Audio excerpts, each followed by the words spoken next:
Back to అమ్మ వంట మాధుర్యం. ఇవాళ మీ ముందుకి వచ్చేసాను ఊరూరించే పునుగులతో. చూడండి, ఇందులో అట్టుపిండిలో మనము ఆనియన్స్, కరివేపాకు, కొత్తిమీర, పచ్చిమిరకాయ, ఉల్లిపాయ, ఇంకా జీలకర్ర, మిరియాలు ఇవన్నీ వేసుకున్నాం. చూడండి అసలు ఎంత క్రంచీగా వచ్చిందో. ఇదిగోండి, ఇంక ఇది ఇంట్లోనే చేసుకున్నాం కాబట్టి ఫుల్ హెల్తీ అనమాట. చూడండి, ఎటువంటి సోడా ఉప్పు అవేమీ వేయలే, మొత్తం ఇంట్లో చేసుకున్నది ఇదంతా.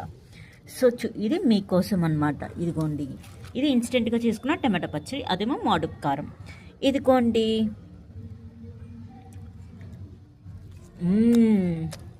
టేస్ట్ అయితే బాగుంది కారంతో కూడా. ఇదిగోండి, ఫస్ట్ మీకే. ఇది మీకు నచ్చినట్టయితే లైక్ చేయండి, షేర్ చేయండి, సబ్స్క్రైబ్ చేసుకోండి.